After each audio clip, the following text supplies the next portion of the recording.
Hola, soy Ev. Hola, papá. Sí, soy yo, Betty. ¿Estás bien? La llamada que estás por escuchar es de Beth Stoffer, de 8 años, que fue secuestrada con su madre Mary. El 15 de junio de 1980, pasadas las 10 de la noche, el secuestrador permitió que Beth llame a su papá por el Día del Padre y el FBI lo grabó. Betty, ¿está bien, mami? Sí, ¡Qué bueno! papi, feliz Día del Padre. Muchas gracias, mi amor. No podemos hablar más. ¿Cuándo podrás volver a casa? No lo sé.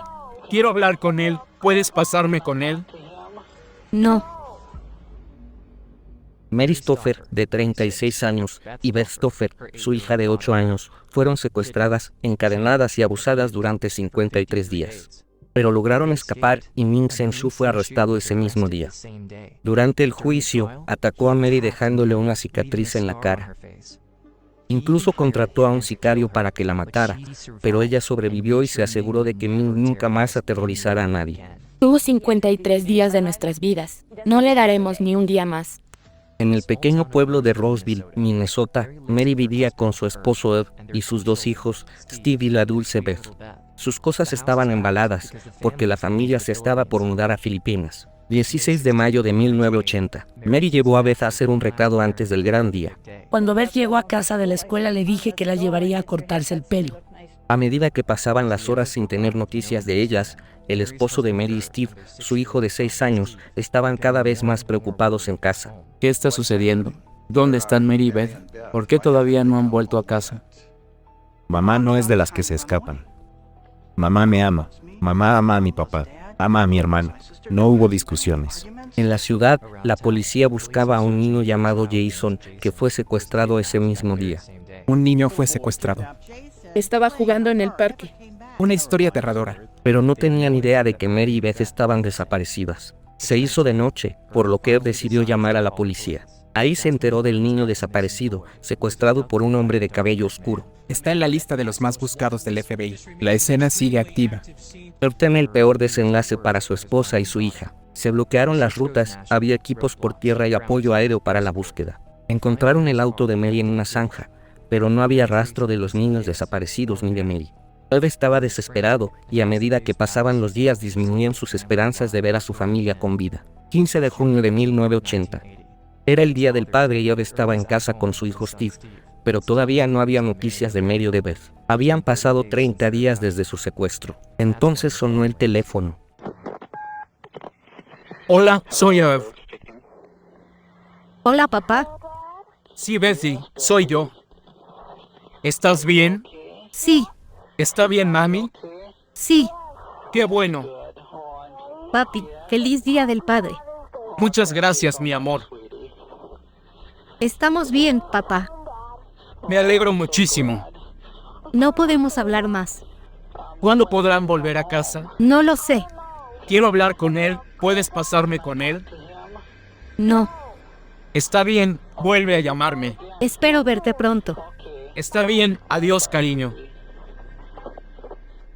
Esta enigmática llamada esconde una verdad mucho más siniestra de lo que le sucedió a su hija y a su esposa. El día del secuestro, Mary y Beth estaban saliendo del salón de belleza.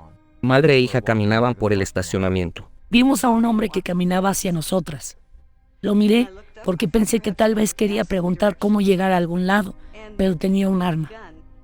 Sacó el arma y la puso al lado de Beth y me dijo, necesito que me lleven en el auto. Las obligó a subir a su propio automóvil y se sentó a su lado. Con el arma apuntando a la pequeña Beth, Mary hizo todo lo que el hombre le decía y comenzó a conducir. Todavía no lo había reconocido. No sabía que en realidad lo conocía. Le dije, no sé a dónde vas, pero tenemos que llegar rápido porque tengo que ir a casa. Tengo visitas. Pararon en un semáforo en rojo y justo detrás de ellos había un auto de policía. Entonces llegamos a una intersección y recuerdo que en ese momento él me dijo, si ese auto de policía llega a doblar hacia el mismo lado que nosotros, las voy a matar a las dos. Pero el auto de la policía no dobló. Después de conducir por 1 hora, el hombre le dijo a Mary que detuviera el auto. Abrió el maletero y me di cuenta de que nos iba a meter allí adentro. Eso fue muy aterrador para mí. Le pedí por favor que no nos metiera en el maletero. Nos hizo acostar boca abajo y luego cerró el maletero. Quedaron atrapadas y atadas en el maletero de un auto en marcha. Hicieron lo mejor que pudieron para desatarse, pero el ruido llamó la atención de su captor. Levantó la tapa del maletero y vio que las cuerdas de vez estaban desatadas. Con el maletero abierto de par en par, vio que 2 niños se acercaban al auto. Uno se quedó en la parte delantera del auto y otro caminó hacia el maletero que estaba abierto. Y miró hacia adentro y vio a esta mujer y a la niña atadas con cinta adhesiva y se asustó. De repente, sentí que me colocaron algo en los pies y luego comencé a escuchar un llanto y me di cuenta de que era un niño. Jason Walkman, de 6 años, solo tenía curiosidad. Vio algo que no debería haber visto y por eso Ming lo secuestró. Así que comencé a hablar. Le dije, mi nombre es Mary, tengo 36 años y estoy aquí con mi hija Beth. Ella tiene 8 años. No sabemos quién es este señor, no sabemos qué quiere, ni sabemos qué nos va a hacer. Creo que dijo que tenía que visitar a su abuelo y su abuela al día siguiente. Y luego hablamos de que estábamos asustados. Y luego el auto se detuvo. De repente se abrió la tapa del maletero y vi cómo Ming sacó a Jason de allí. Luego vi cómo se cerró el maletero y en un momento todo quedó en silencio. Y recuerdo haber pensado, nos ha dejado aquí para morir lentamente en el maletero. Pero después de lo que pareció una eternidad, el hombre regresó. Las sacó del auto y las llevó a una camioneta, pero no había señales de Jason. Mary le preguntó qué había hecho con el niño. Él dijo que lo había dejado en un lugar donde lo pudieran encontrar, pero era mentira. La policía tardó meses en descubrir que Jason había sido asesinado. Pero Mary no era tonta. Sabía que no debía confiar en nada de lo que él dijera y le aterrorizaba lo que pudiera hacerle a ella o a su hija. No sabíamos de un minuto al otro si lograríamos seguir viviendo. Luego, llevó a Mary y a Beth a una pequeña casa y las obligó a entrar en un diminuto armario de dormitorio. Un armario que se había convertido en una prisión. Había una lamparita que se encendía con cadena. En el suelo había una alfombra no muy grande y 2 cojines pequeños. Luego, tomó un destornillador y quitó el picaporte del lado de adentro de la puerta. Y así quedamos encerradas en ese armario. Todavía teníamos las manos atadas. No podíamos estirarnos para encender la luz. Así que lo único que pudimos hacer fue tumbarnos en el suelo. Teníamos que tratar de descansar un poco, porque no sabíamos qué sucedería al día siguiente. Mary se dio cuenta de inmediato que este no era un hecho fortuito. Enseguida supo que esto era algo planeado y su terror se intensificó en ese momento. En la primera semana de su cautiverio, el hombre llevó a Mary a la sala de estar y la amarró a un sillón. Cuando él le quitó la venda de los ojos, ella vio que había una videocámara y que le estaba filmando, y finalmente terminó de entender de qué se trataba todo esto. De hecho, había estado en el bosque detrás de nuestra casa, probablemente con binoculares. Por ejemplo, sabía que Beth tenía una pequeña Barbie maquillada que estaba sobre el tocador de su habitación. Conocía a nuestro hijo, Steve, y sabía que mis padres habían estado de visita. Una vez me había seguido por la carretera. Incluso sabía dónde se encontraba la llave de repuesto de nuestro departamento. Este hombre estaba obsesionado con Mary. La había estado acosando durante 10 años y como ella se estaba por mudar a Filipinas, quería atraparla antes de que se escapara. Este era su momento de triunfo. Había encontrado a la persona que deseó todos esos años. Finalmente había logrado tenerla bajo su control y creía que era simplemente una cuestión de tiempo, que si ella estaba con él el tiempo suficiente, llegaría a amarlo. 15 años antes, Mary era profesora de secundaria. En su salón de clases, un niño llamado Ming Sen-shu se enamoró de ella. Según los informes, a los 15 años Ming era violento con sus hermanos menores y su madre le tenía terror. Esto solo puede ser malo para la maestra con la que se obsesionó. A fin de año, se enfureció por una calificación que dijo que arruinó su puntaje perfecto. Me preguntó si recordaba la calificación que le di. Le dije, no recuerdo, pero debe haber sido baja para que me estés haciendo esto. Le había puesto un 8 y desde entonces su obsesión se fue intensificando. Estaba enojado con Mary y quería que ella lo amara a toda costa. La discusión en video duró varias horas y era una extraña táctica que Ming utilizó para hacer que Mary se enamore de él. Pero incluso si no funcionaba, lo que él no podía tener, simplemente lo tomaba. No estoy diciendo que esté bien. Sé que no está bien. Pero esa es la forma en que elegí hacerlo. Ya lo sé, yo sé que hice algo malvado.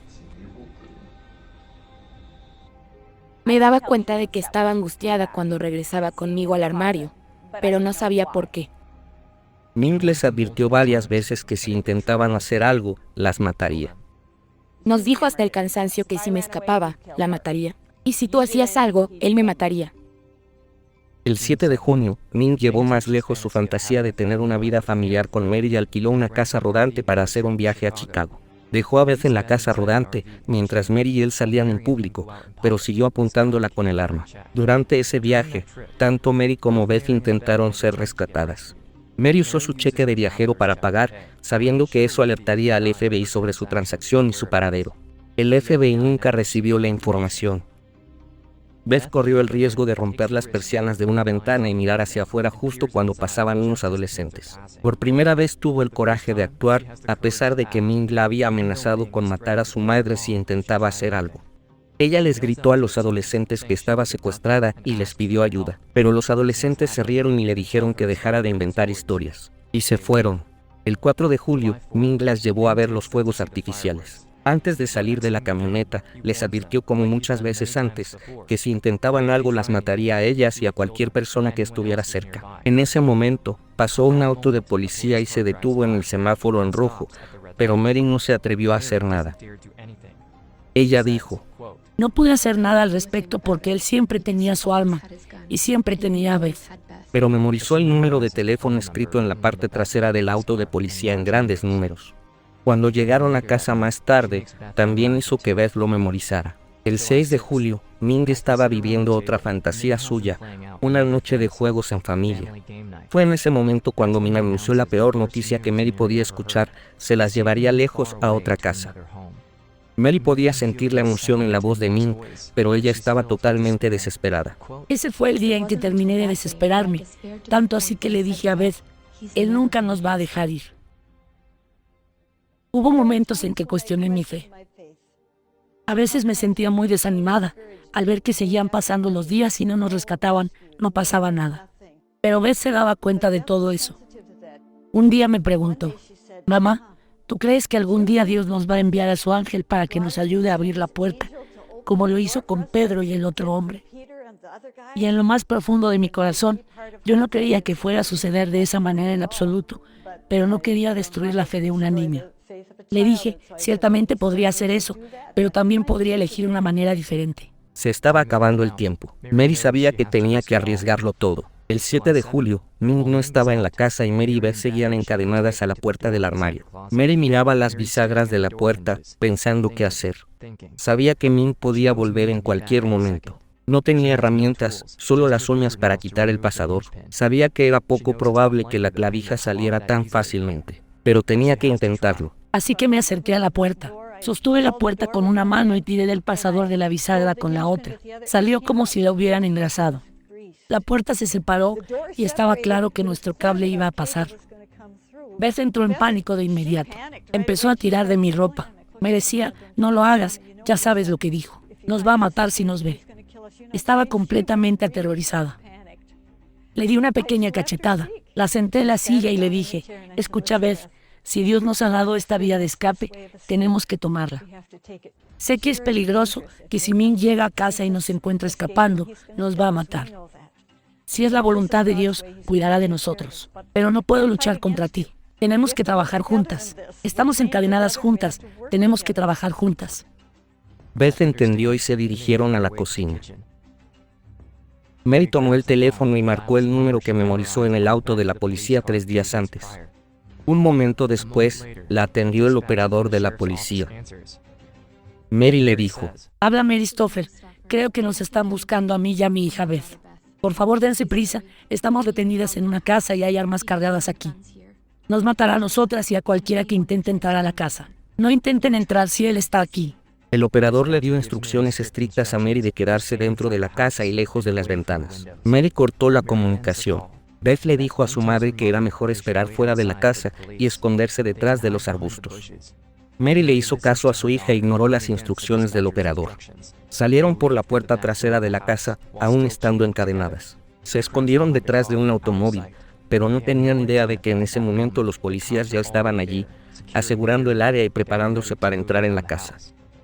Esperando verlas a las dos adentro, los oficiales ingresaron a la casa. En ese momento, uno de ellos notó un vehículo estacionado afuera. Podía ser que Ming hubiera llegado a casa antes que la policía.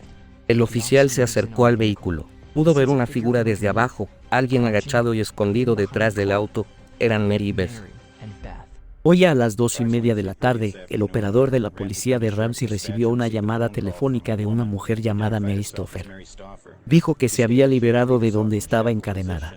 El día que logramos escaparnos, el aire olía dulce. Recuerdo la sensación del sol. No hay nada como sentir esa libertad.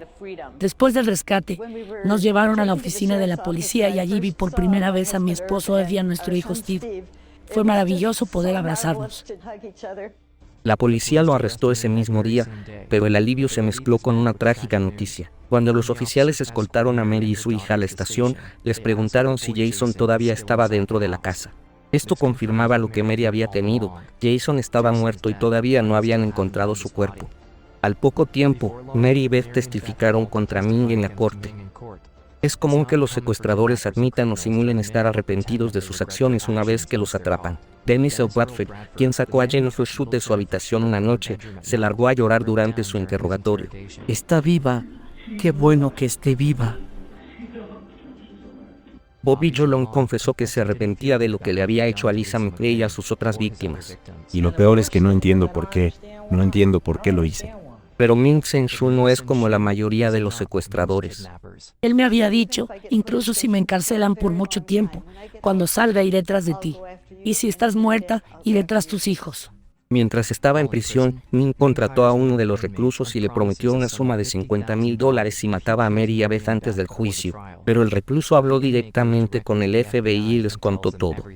Ming estaba furioso, pero sabía que vería a Mary por última vez durante el juicio. En 1980 y 1981 hubo 2 juicios, uno por el secuestro de Beth y yo, y el otro por el asesinato de Jason Wigman. De repente, nuestro secuestrador saltó de su lugar en el escritorio de la defensa. Me tomó muy fuerte por el cuello y puso un cuchillo frente a mí. Finalmente dijo, retrocedan o la mato. Me hizo un corte en la cara con el cuchillo. Hola, papá. Soy yo, Bethy. No podemos hablar más. Él tomó una decisión. Tuvo 53 días de nuestras vidas. No le daremos ni un día más. El 16 de mayo de 1980, Ming secuestró a las mujeres equivocadas. Pero ahora, ellas se aseguraron de que Ming Sen-Shu nunca más vuelva a dañar a nadie. Fue declarado culpable. El juez lo sentenció a cadena perpetua. Se le negó la libertad condicional. Estamos muy contentos de saber que Ming seguirá estando en la cárcel. Incluso después de todo lo que Ming les hizo a ella y a Beth, Mary sobrevivió y ayudó a su hija a volver a la vida que se merecía. Beth ahora está casada y tiene hijos propios. En cuanto a Mary, finalmente se mudó a Filipinas con su familia. Con el tiempo, las cicatrices de su secuestro la hicieron fuerte y resistente. Hace muy poco tiempo, se convirtió en bisabuela. No importa lo que te haya sucedido, no importa lo que alguien te haya hecho, eso no será lo que te defina. Es posible llegar a sanar, hay mucho amor para recibir e incluso puedes dejar atrás todo ese resentimiento para poder seguir adelante con tu vida. Han pasado 40 años desde que escaparon. Incluso después de todo este tiempo, siguen compartiendo su historia con la esperanza de que ayude a otras personas a superar sus propios traumas. Mary y Beth son la prueba viviente de que después de la tragedia, sin importar lo oscuro que estés viendo el mundo en ese momento, sigue habiendo una vida que vale la pena vivir.